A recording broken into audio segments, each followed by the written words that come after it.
Toni Tipton-Martin. Welcome to Biscuits and Jam. Thanks for having me.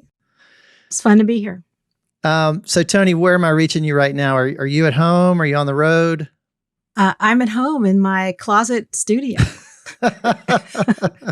So whatever you guys see in the background, you're privy to that. What does she do in the closet? Well, at least you have a studio and you sound great and you look great. So Thanks. It's good to see you. Thanks. It's good to be here with you. So Toni, it is not often that I interview another editor on this show. I think you're the first. I've been thinking about how unusual this is for both of us, actually. I know. It's definitely a first for me. You're the editor-in-chief of Cook's Country, which is a magazine that I admire greatly. And it's just a real honor to have you here. Well, it's actually an honor to be with you, too. It definitely shows the spirit of cooperation, right? Even if we have competing magazines and products, we can still be friends and share ideas. Yeah, so I absolutely. Really like that. I really like that. Yeah, well, me too. And you have something that I wish I could add to my job title, which is you've called yourself a culinary detective, which is about as cool as it gets, as far as I'm concerned. I really wish I had thought of that, but someone else attributed that to my work, and I thought it was just so clever. Yeah, well, I love it, and something to aspire to for me one day. It echoes all the way back to the beginning of my career, because I was not really interested in features and soft news. I wanted to be a hard news reporter, so it works really well. Well, it is a fitting description of a lot of your career, and also your latest project, which is called When Southern Women Cook, which is really an extraordinary book. I have just seen the PDF. I have not seen the finished book yet, but it's really a remarkable collection of recipes. The subtitle for it is History, Lore, and 300 recipes with contributions from 70 women writers. I mean, it's just incredibly ambitious. What was the spark that started that project? Well, it's a spark that has been lurking around inside of my head for, I don't know, as far back as my days as president of Southern Foodways Alliance. And as I write in the introduction, I was clearly an outsider to the South, but I had a very deep passion for the men and women who had cooked in the South, and that was across race. And more, the longer that I was there, more and more of the women started to meet with me in all kinds of places to talk about their concerns about the portrayal of women throughout history. They knew that I was interested in understanding more about the true role of African Americans, but to hear that there were women who I thought of as accomplished and who had achieved so much in the food world, still being frustrated, expressing their frustration. And this went on in the lobby. It went on. We had conversations in the ladies' room. We had sessions after sessions in somebody's hotel room, late at night. It just became a center of my work, that women were starting to reveal their concerns to me. And this is a celebration of those women. Yes, it is.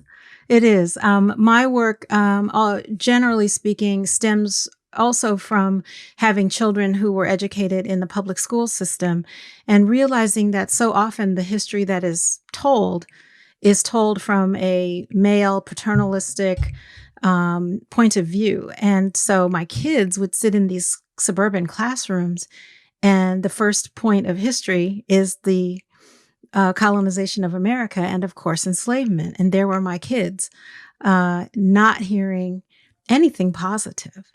And I never wanted to be Pollyannish about it. I remember saying that so many times throughout my time in the South, that I don't want to be naive and misrepresent what truly happened. But I do think there's been a lot of misrepresentation of what truly happened between white and Black people in the American South and in its food world. I'll say this again later, but I can't recommend the book enough to people who really want to learn the story of so many recipes that have really defined Southern culture, and it's just a really remarkable collection, and also very thoughtfully put together. I wanted to ask you about the very first recipe in the book, which is for hoe cakes, and I'm wondering why that one. Why did you want to start there? Why did that feel like the right place to kind of launch into all this content? Well, I have to give credit to my partners in crime here, Morgan Bowling, who is an executive editor on my team at Cook's Country, and Casey Highsmith, who is a historian in North Carolina. And they were instrumental in really cultivating and curating the recipe list and the order in which it would be represented. This was new content in some ways for Morgan. So I think I have to first say that the recipes are all derived from primarily from the Cook's Country archive. And that was her first challenge from me, was before we could even entertain talking about women and stories, we first had to understand what was going on in the ATK Cook's Country archive of recipes. And so she called those initially looking for a timeline, right? Just how things went together in American history. And from that began the search for stories about women that were affiliated with as many of those dishes as possible. And so hoe cakes are such a simple recipe that is really the beginning of American cooking. We know from cookbook history that early cookbooks by Amelia Simmons and others were basically recreations and with borrowings from European cookbooks. But they did center on some very specific American native ingredients that were native to the Americas. And corn, of course, was one of those. And so that it made sense for us to begin there because it's such a simple recipe. It's approachable and anyone can do it.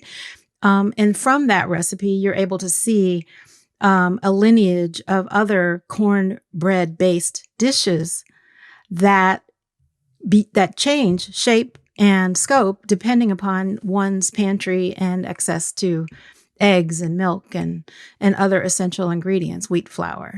But at its core, those hoe cakes are just simple, hardtack, the basic food that we share between us. Yeah. Well, it's interesting that you kind of made this connection between Native American cooking and African American cooking right out of the gate. Yeah.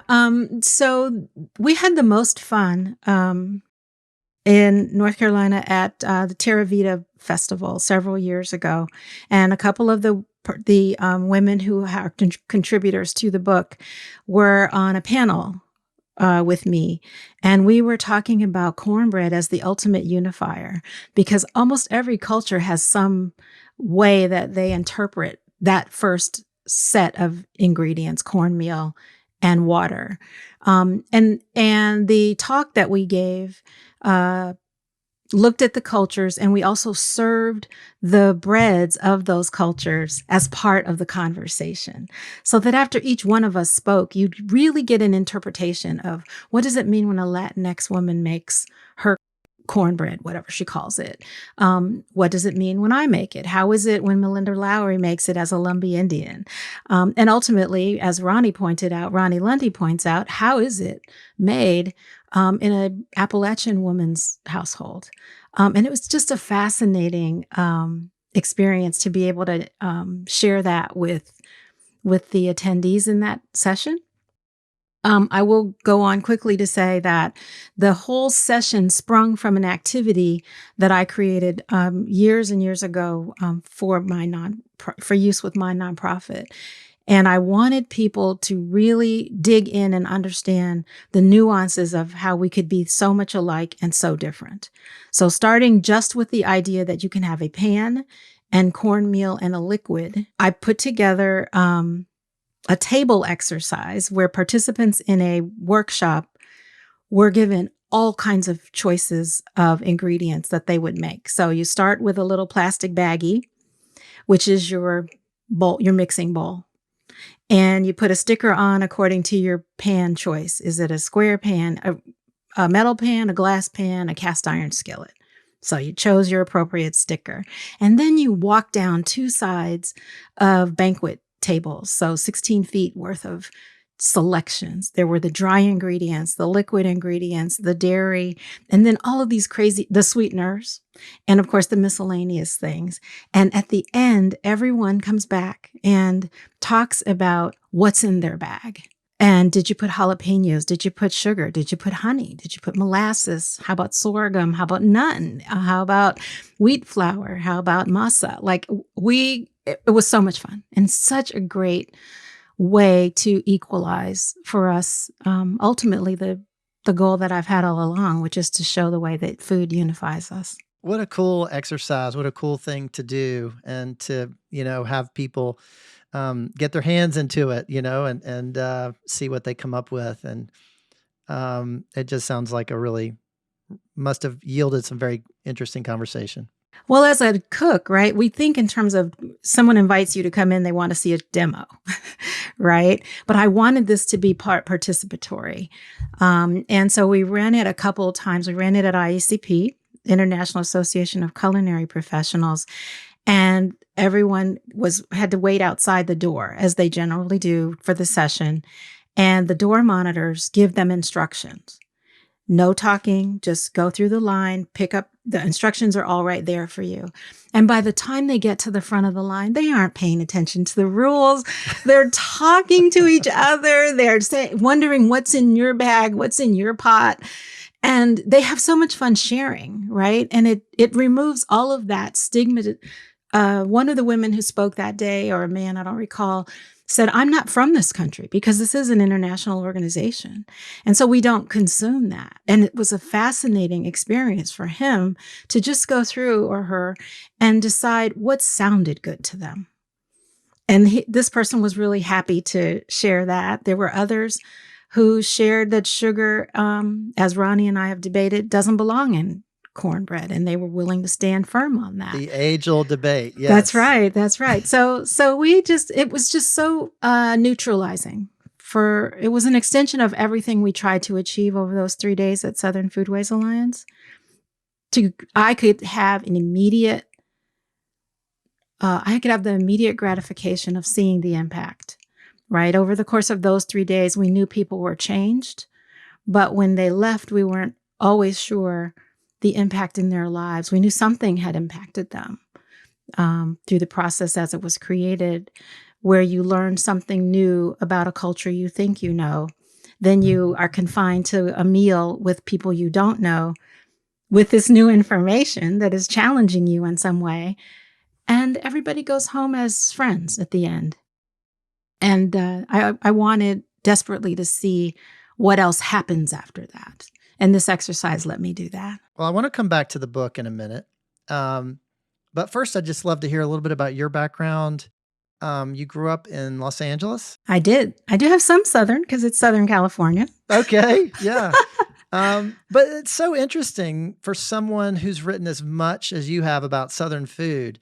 Tell me a little bit about the kitchen where you grew up and who was doing the cooking and what was on the table. Yeah, great question. So in my early years, probably until I was about 6 years old, my grandmother made the most impression on me culinarily.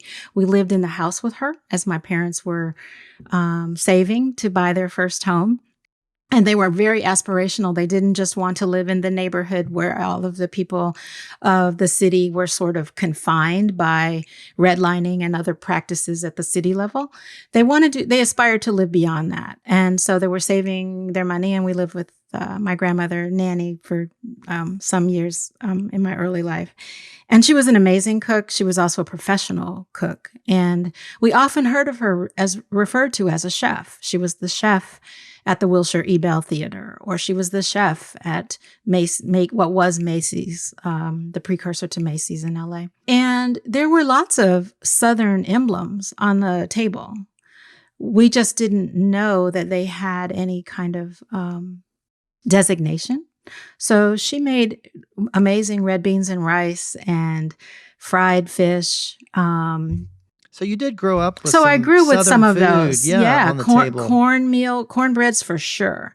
And then my mother carried on those traditions in my, next phase of life as a elementary school age child. But my mother became vegetarian quickly after my grandmother passed suddenly. My mother was shocked into believing that you are what you eat. And I think that helped me become a nutrition writer for some years also, was just having that background, almost like a fear of food. Really, I grew up with the next phase of that love that my grandmother created with a fear of food. By the time I get to high school and college and start to form my own ways of thinking, I took a little recipe box. I don't remember if my mother got it for me. And I started collecting a few recipes here and there for things that were important to me. The first two, one was my grandmother's cornbread dressing. Interestingly, my mother helped me capture that recipe. And the second one was my paternal grandmother's pound cake. And the cornbread dressing, I'm guessing that was something that was maybe on the table every Thanksgiving. At the holidays? Yeah. Every Thanksgiving. Yeah, and my mother adapted it. Now she discovered that making it the day before allowed the flavors to actually penetrate and really create a voluptuous, I don't want to say creamy, but really not a dense dressing. And I didn't make it for years. I had this little recipe box, and I didn't make it until I was married. And I was terrified to make it the first time. Because by then I was a food writer and I understood the complications, right? That if you stir it too much or you pack it too much into the pan, that you needed a light touch, or what I think Ruth Gaskin's a writer from the 60s called a deft hand. Yes, right. But I'm sure you've mastered it by now. Yes, I have. Use a fork. Well, Toni, so a big part of your journey has been about cookbooks and collecting cookbooks. You have a remarkable cookbook collection that is probably one of the most extensive collections of African-American cookbooks out there. You said in Jubilee, I think it was, that you'd collected nearly 400, and I imagine by now it's more than that. What was one of the first books that you collected that really had an impact on you? Yeah, well, I can go back to the very first book in my possession, which was the Ebony Cookbook by Frida De Knight, which is also known as the Date with a Dish book. And it was published in 1948. So as I said, I was on my own food journey once I got into high school. And as a college student, I had a professor who was an LA Times reporter. And he suggested that I work at the local newspaper to get some experience and get out in front of my fellow students. When we all graduated, I'd have some experience, real lived experience. And I was hired at the weekly newspaper in LA. And quickly, the editor there said, well, you're the only one that has a lot of time on their hands because you're part-time. So we need you to do the food section. And being my father's daughter, I was like, well, I've got to know about food. And so I went to the bookstore, the library, and this book called to me. And so it was one of my first purchases, was the Ebony Cookbook, because I understood Ebony, having had that magazine in my household. So I knew what it represented. And over time, I didn't realize what a treasure that really was, because it truly triggered for me something that I carried inside me and didn't really know was there, which was this passion for middle class and invisible cooks. So I kept seeing portrayals of African Americans in American kitchens, and specifically in Southern kitchens, but they never were represented the way that I recognized them and the way they were portrayed by Ebony. Was there a particular recipe in there that kind of jumped out at you, or was there a story in there that you connected with? No, I think it was just I made that connection that I knew I had seen ebony on the table at home, on the coffee table. And I knew these were always really beautiful, educated, proficient people.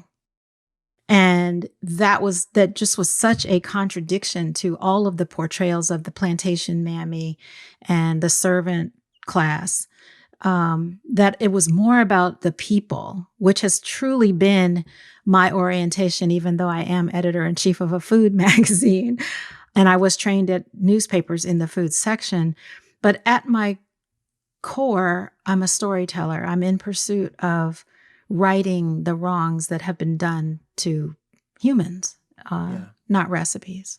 What are some of the things that you learned over the years about the way that these recipes were written and put down? You know, if you look at all these cookbooks that you've collected, you're coming from America's Test Kitchen, a place where every step, every detail is very clearly laid out. That's not the way that cookbooks were written back then. And you're looking way back. I'm just, how do you kind of interpret some of these? And it must be it's a little bit of a detective work, I guess, to try and sort of figure out what they intended with this, with this recipe. Such a great question. And it does speak back to the detective work. It's a piece of investigative journalism is really what I have done. Facts are important to me as a journalist, and not having the actual voices of people, like there were no published authors in my world, and no food people, right? Where this neighborhood where my parents moved was comprised mostly of educators and entertainers and celebrities and a different level of class. And so I didn't see cooks on a regular basis anywhere. So I had a couple of ideas before collecting cookbooks for the way that I would get to those people. And ultimately, what I was able to do is take the experience that I learned in the test kitchen at the LA Times and the science and chemistry embedded in a recipe, as you described, and then quickly just look at what steps they left out. And when you read scholarship about particular time periods as it relates to recipes, they often mention the mindset of the cook, that women who were producing community cookbooks were raising money for greater causes, that the women who some women were directing these recipe books at their servants, right? So that they would have the recipes from the previous generation to hand down and perpetuate and continue the flavors that the family had grown accustomed to.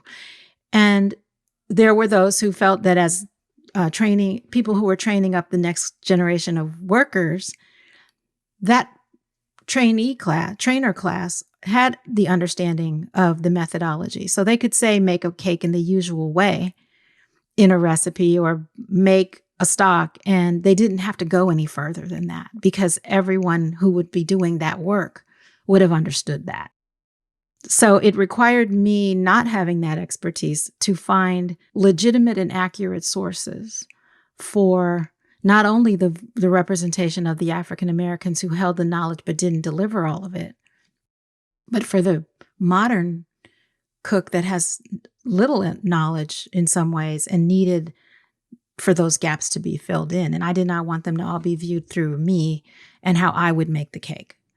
Right. I wanted these to be recipes that could stand the test of time and represent classics. So there's not much about me in these pages, and there's little about my way of doing it. Mm. It's almost like you're kind of reaching your hand out, back through history and, kind of bringing their creation into the modern age and giving them a new audience. Absolutely. And recipes were just one part of it because of the affection that I had for my grandmother and for the affection that I discovered spending so much time in the South. Right. I lived in LA, and what I knew about the South was portrayed by Hollywood caricature and literature that I learned about, in school. And I didn't have a lived experience with Southerners and Southernness because my mother rejected all of that when she left the South. So it wasn't until I was spending so much time there and meeting people who genuinely had a passion for the women who had cooked in their house. This wasn't just Faulkner's way of, appreciating, I forget her name now, starts with a C. There's even a gravestone to her in Oxford. I know, I can't remember. So Edgerton would spank us both. But anyway, those women were not only fictional characters. There were elements of them that were true, that, as I say in the first book, The Jemima Code, it's almost as if the observers and the people who wrote mainstream books or created the caricatures took little pieces of what they knew about the Black women in their communities and rolled them up into this one character that everyone knew through media as Mammy or Aunt Jemima. And yet there were all these pieces of her, there are facets of her that could still be explored. And her cooking wasn't all there was. All of the films, all of the books, all of the stories tell you about how she raised the children. She made sure that the children were mannered and respectful. And she even chastised the adults, right? And she was portrayed sometimes negatively for that. But there's a certain type of decorum that she communicated, and it was twisted in the way that it was described. So my vision has been all along that I would reveal different aspects of these cooks in different books. The first book, The Jemima Code, was there just to prove to you that they existed. Yeah. And then Jubilee looked at their recipes. What can we learn from them besides their recipes for pancakes, which we love to praise them for? And Juke Joints then goes into single subject and starts to look at particular careers. Yeah, and I want to ask you about that one in a minute. Before we do that, you mentioned John Edgerton, and you came to the Southern Living offices here about 25 years ago for a gathering of writers and scholars who kind of laid the groundwork for the Southern Foodways Alliance. What did it mean to you at the time to be invited to that meeting? I was very confused. I was confused about the invitation and what I could possibly contribute. Again, knowing what I knew about Southern cooks from reading their recipe books, they were all very opinionated about who made the best biscuits. And I just didn't know that I had anything to contribute, especially if the portrayal of my ancestry was through the lens of survival cooking. I had even less to say. But I met John Edgerton 5 years prior to that in Atlanta at the National Food Editors and Writers Association meeting. And he said a couple of things from the podium that were so provocative to me that I went over to him at the conclusion of his remarks and I said, I don't know you, but I've never heard anyone give so much credit and respect to my ancestors, and I just want to thank you for that. And he said, I have something for you. Meet me in the press room in the next half an hour. I have to go to my car. And I met him in the press room, and he tore through his briefcase with lots of papers in it. And he gave me the first book that started this process. He had just returned from the Library of Congress with this book. And I sat with that book for a while. I still wasn't sure what to do with it. And then this invitation comes along where he invited me to join this group of 50 founders and shared with us the idea that has stuck with me and that I have really, and that's animating me, the idea that food is a tool toward unification. And so I went, and everybody was very curious. They asked me, like, who are you and how did you get in here? And some of those people have become my dearest friends. Well, as John Edgerton did, it seems that you had a very long connection with him, and he wrote the introduction to your award-winning book, The Jemima Code. And it seems that he had a really huge influence on you throughout your career. I mean, tell me just a little bit about your relationship with him. Like so many people, I loved him very much. And at his memorial, all of the speakers spoke about John's propensity to lean in when he spoke to you. And he always made you feel like you were the only person in the room. And there was something very special and unique about you that you needed to unearth for yourself. So he was very much a mentor, but not an enabler. And he was definitely not interested in using his imprimatur or his influence to elevate me, because he knew it wouldn't be good for me and my temperament anyways, but it wasn't good. You know, it's just not him. So extracting that intro from him took a lot. I would send him copy along the way and he would edit me. I have an Edgerton binder that has sticky notes and things that he wrote back to me. I have one that sticks out that in my mind,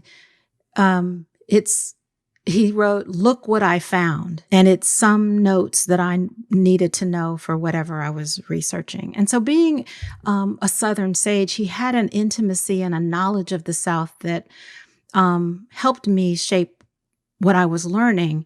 And there were times that we actually quibbled. He would say, "Well, honey, I know that's what it looks like, but I don't think that that's true. I don't think people really intended thus and so." And then I would come back with more evidence and he would humbly say, "All right, now you've got your story. You found the truth." So I begged and pleaded for him to write that intro for maybe a year. And he kept saying, "I'll think about it. I don't want my name to overshadow your name." As the book came together, and I think what he saw was that it was going to be able to stand on its own without him, then he was willing to give it to me. We were attending actually the reunion of one of the reunions of the SFA group in Birmingham. And again, he goes into his briefcase and hands me a manila folder and, says, "I got something for you," and hands me this intro. Oh, wow. Yeah, it was devastating to lose him. Well, it's a beautiful intro, and it's it certainly holds up all these years later. I hadn't read it since the book came out, and it's beautifully done. All right, Toni, I want to talk about some of your books, and you mentioned the Juke Joints and Jazz Clubs and Juice, which came out last year. It's been nominated for an IACP award. I'm sure it's probably got more awards in its future.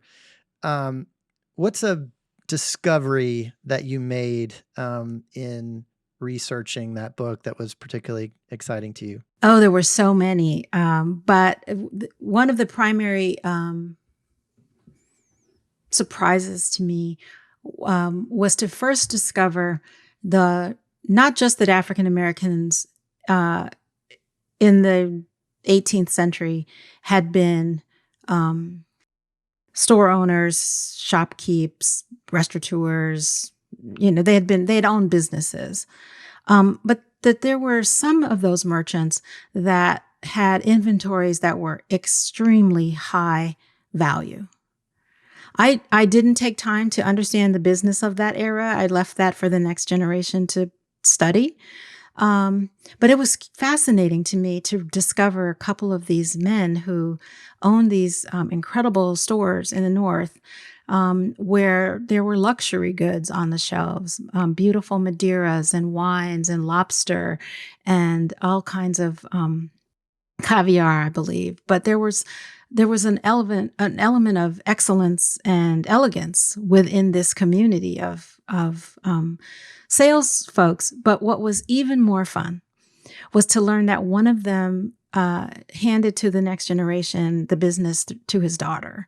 And in her interpretation, she also shared the passion that I do. And her business became a central location for people who were interested in integration. And her bakery, her catering business serviced both communities and sometimes together. And that was really lovely to discover. What was her name? Them. And they are the Remond, John Remond, and his daughter is Sally. And they were in Rhode Island, I believe. That was a fun discovery. Well, and as you said, there's so many more in that book. It's really fun, and particularly for someone who loves cocktails like I do. So I want to get back to When Southern Women Cook for a second. And I want to ask you about a woman named Emily Meggett, who came out with a best-selling cookbook called Gullah Geechee Home Cooking toward the end of her life. And she passed away just a year or two ago. And there's a story in there about you making Hoppin' John with her. And I'm just wondering if you could share a bit of that. Well, with me, there's always a story, and it's never direct. There's never a direct answer to the direct question. So bear with me. During those years in the South, I kept hearing about a woman in Edisto. There's this woman over there, and she makes this incredible red rice, but nobody could follow through and tell me her name. I'm not from there, and the Gullah Geechee, prior to recent years, that was a very closed community. I think only Pat Conroy and maybe only a few others penetrated and learned about the intimacies of their legacy. And so it was impossible for me to figure out from a distance who this woman was.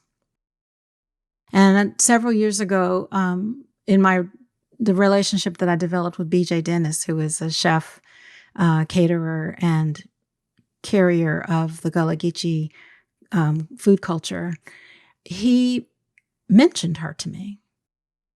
And I flew down to the area. I've started making connections, and she wasn't well, or she wasn't available or something. So he took me to meet other women. And then I got a phone call from her family telling me that she had this archive of recipes and that they wanted to help put them together as she was aging. And I didn't think I was the right person for that work. But I asked one thing, if I would help them in the process, if someday she would cook with me. I didn't want my name attached to her book. I felt what John felt for me. She had been obscure, but she was well known in her area. And I wanted her to have her identity. So I recommended a young up-and-coming journalist, Kayla Stewart, to capture her story, because Kayla had interviewed me several times and had done a really accurate job of telling my story. So I thought she was someone they could trust. They ultimately made their own decision. People sent them lots of people. But I didn't want a shadow. I didn't want to cause any shadow on her legacy. But I asked them if I could cook with her later. And so we were filming in the region for our Cook's Country video series on the road, and I tagged along. And true to her form, she stands at the door to the side entrance of her home, and she welcomes you no matter how she's feeling. And then she makes sure that everyone feels at home. So once we started cooking together, Kim Severson also cooked with her, but we've talked about it, and maybe she felt a little bit more familiar because I'm also African American. I don't know, but my staff was having the most fun watching her sort of not bark at me, but like very motherly, like, just give me that one over there and don't do it like that. And you need to cut it this way and do that. Hold it this way. Let me show you.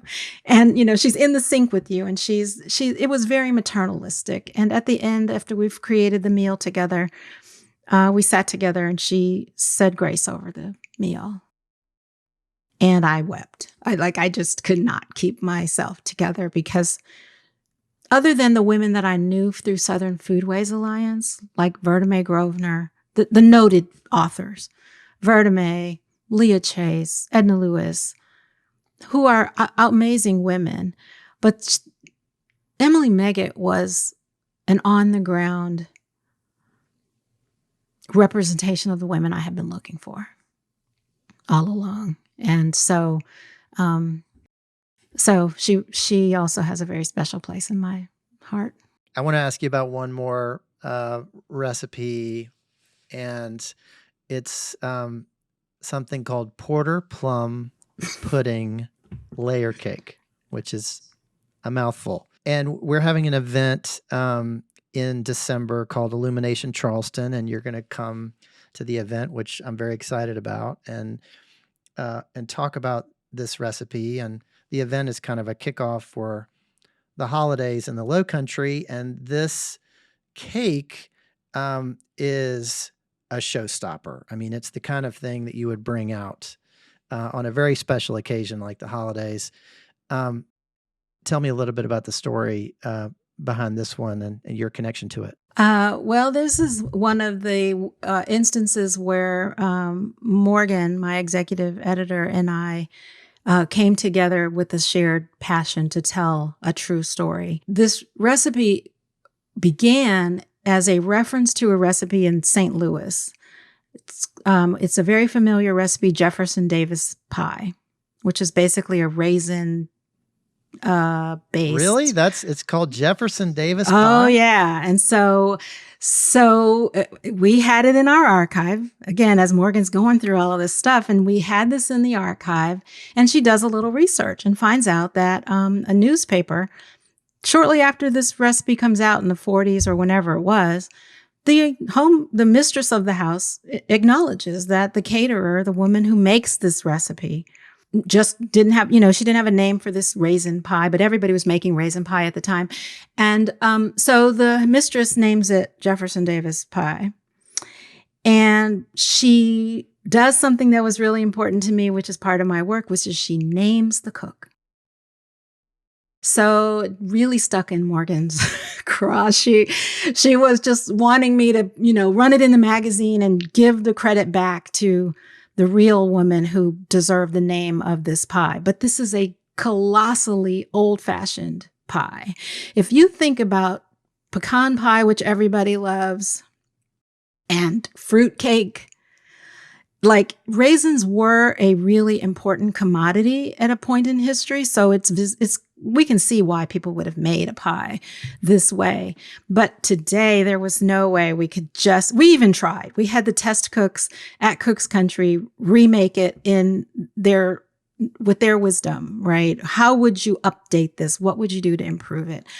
And about the same time, I met the great-great-granddaughter of one of these caterer type women from Charleston. And I knew about her grandmother because I had written about her in the same way that I'd written about the daughter in Rhode Island who descended from a family of proficient high caterers that were in high demand. So when someone introduced me to Robin never said. She just said, I'm an aspiring writer. I really follow you, blah, blah, blah. And some way or another, eventually it did come out that she was Eliza Seymour's great-great-great-granddaughter. And every time I went to Charleston to visit Natalie, whatever I was doing there, I went to this house on Trad Street and I would stand there and just look through the gate. And it was not that uncommon. I'd do that in whatever city. I'd go visit plantations. I'd go to shops if I could find them. Somebody once asked me, are these cooks haunting you? And I wouldn't say it was a haunting, but I really feel their spirits. And I would stand there in front of that house. And when I told Robin that, she said, well, we have the original recipe.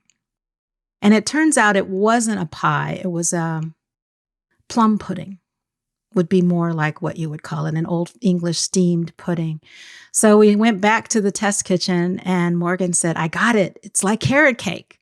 All the same spices, all of that rich dried fruit, the warmth of the spices.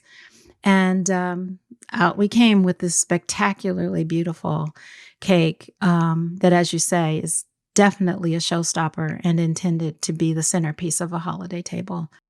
And it's really not that hard to make. I think the hardest part of it is to soak the raisins overnight in porter, which initially confounded the team. Like, you can penetrate and imbue dried fruit with flavor in an hour. You don't have to soak it overnight. But if you trace back to the history of this process with the raisins back then, the dried fruit sat for several days to make fruitcake.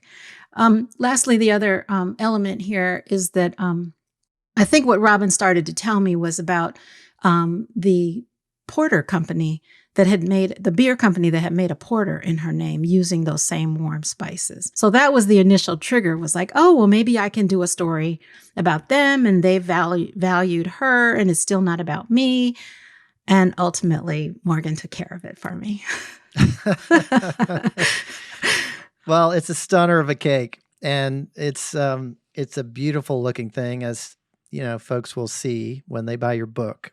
And if you like carrot cake, that is what it will remind you of. It's just that there are no carrots in it, but that's exactly what it will remind you of. Well, Toni, I just have one more question for you. You may not have been born in the South, but you certainly have spent a lot of time there and here, and it's defined so much of your career and your journey. What does it mean to you to be Southern? How about that? It's so cool. It's so cool that 70 contributors are my sisters. There is a sisterhood that was created when they embraced me by being vulnerable. And it allowed me to really explore parts of myself that were lost and hurting.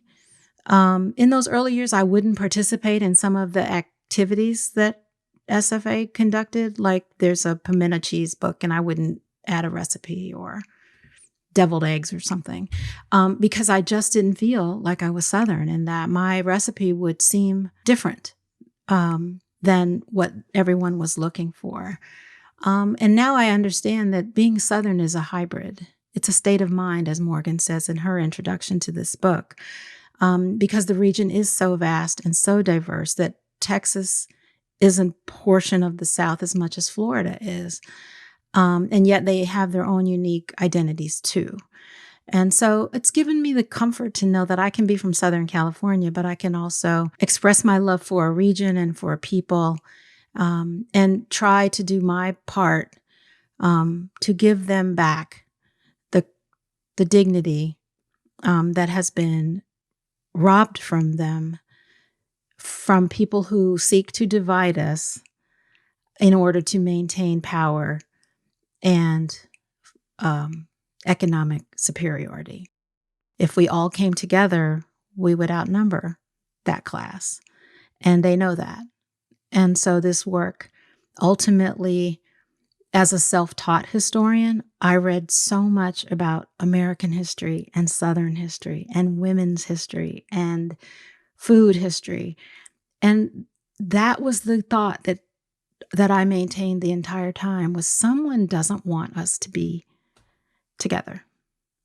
And I wanted to change that. Well, you're certainly doing that. And you're doing it in a beautiful way. And congrats on the book, all the books. I can't even keep up with the books. And Toni Tipton-Martin, thanks so much for being on Biscuits and Jam. Thank you for having me. And I'm looking forward to seeing you in Charleston. That is a fact. I can't wait.